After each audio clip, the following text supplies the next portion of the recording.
9 times out of 10, when I tell people I work for a professional football team, they try to call my bluff. Usually they make me repeat myself. Come again? Like they misheard me, and I'm actually a manicurist or a dog sitter or something. Sometimes they'll quiz me on players' jersey numbers or specific game plays, all of which I can answer without batting an eye. I guess I can't blame people when they don't expect a pint-sized girl who loves heels and lipstick to be working in an industry of huge, muscular men pummeling each other into the turf for entertainment, but this world is all I know. I was raised in a home where it was practically law that I was on the couch to watch the Hawks game every Sunday afternoon, and my love affair with the sport hasn't stopped since. The fact that I get to work for the team I've been cheering for since I was in diapers seems almost too good to be true. Not to mention the fact that I have the most foolproof pickup line in any sports bar ever.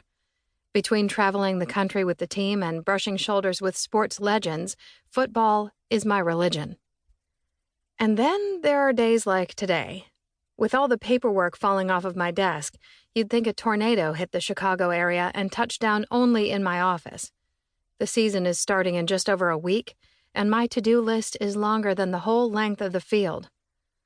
It doesn't help that Mr. Flores, the general manager of the Hawks, is off-site all day at a meeting, so as his assistant manager, I'll be picking up his slack. As if that weren't enough, there's a huge press conference tomorrow to get ready for. This day is going to require a refill on my coffee and a whole lot of gangster rap. I slip in my earbuds and put on my best game face, envisioning the frozen margarita I'm going to order later as a reward.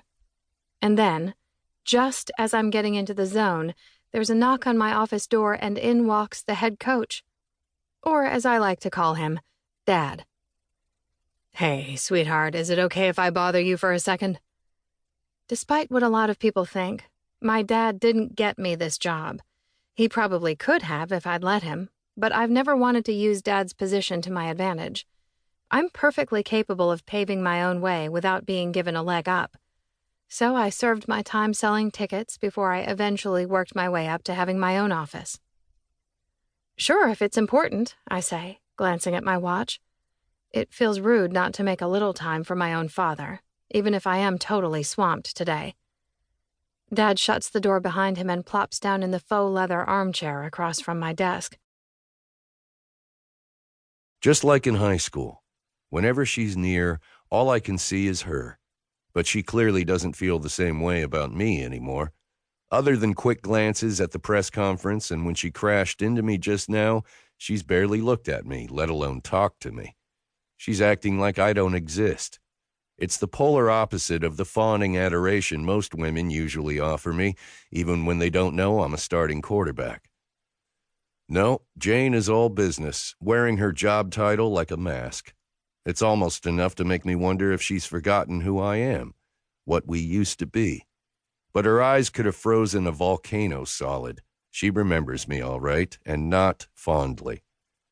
I'm not an idiot. I knew it might be a little awkward joining a team where the assistant manager is my high school sweetheart. We were each other's first loves, first everything. We gave each other our virginity, and after that, she gave me her whole heart. I gladly took it, and our breakup wasn't easy. At 19, freshly recruited to a top state school on a football scholarship, I was way too dumb and immature to juggle a long-distance relationship along with the pressures of competing at a college level and not flunking my classes. The teenage romance we'd believed would last forever ended up falling apart. But after 10 friggin' years, I didn't expect such naked hostility. I didn't think our history would still be sitting right there on the surface, raw and ugly, especially since Jane was the one who dumped me. So why is she still so pissed off? And what the hell should I do about it? Even after I've showered, toweled off, and dressed, I'm no closer to an answer. It doesn't help that her beauty is still spinning in my mind, or the thought that I'll have to work closely with her for the foreseeable future. "You almost ready to head home?" Colin asks. "Huh?" I look up to find him standing next to me. I didn't notice him walk up. "Oh, yeah, just got to put on my shoes. You're already done with the reporter?" "I've been done for 20 minutes, dude.